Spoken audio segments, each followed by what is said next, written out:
This topic covers the Spirent TestCenter Automation Architecture Overview. We talked about the three types of objects, things you're going to use to configure your test, and then the objects you will use to run the test. Now we need to discuss functions that are embedded within the Automation API to manipulate these configurations. We've listed them in the second bullet. Apply, config, connect, create, delete. We're going to talk about them each in detail over the next couple of slides, so I'm not going to read them all to you. Now, these Spirent TestCenter Automation API functions support the following operations. You want to create object, you want to configure object, you want to retrieve objects, you want to perform operations, like it says in parentheses, command execution, and you want to delete object. We will now briefly describe each API function. The apply function will send a test configuration to the Spirent TestCenter chassis. Once you've created this script with all of the API functions and the test configuration and the objects, you have not sent that down to the hardware until you specify the apply command. It's going to push down this test configuration to the hardware, and then the hardware is going to actually run the test. So it's software that's configuring the hardware. Now, the config command will allow you to set or change the attributes of an object.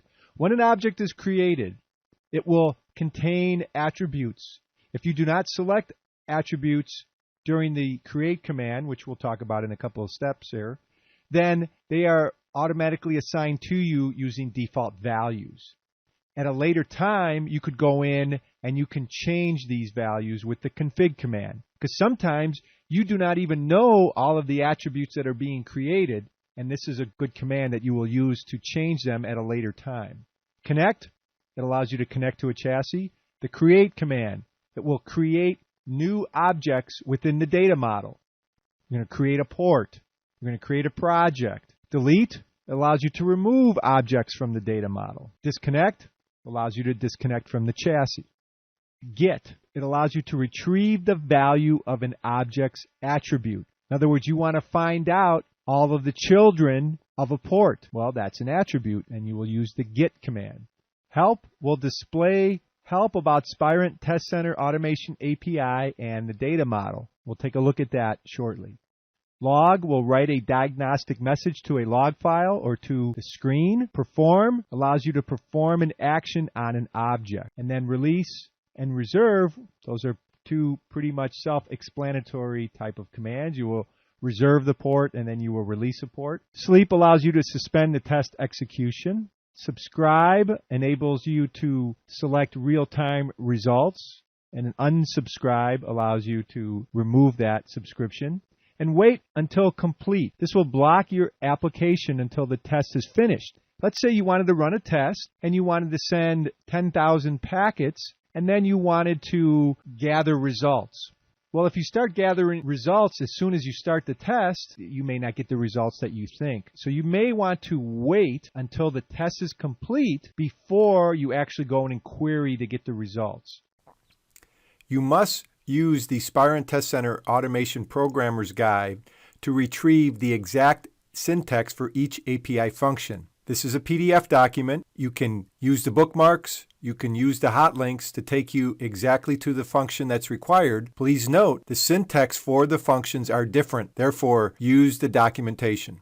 This slide presents a portion of the create API function. You'll notice there is a description and then the syntax. After the syntax, it will have more information regarding the create API function. But it's imperative that you use this syntax or one of the syntax that are provided in order to correctly code your script.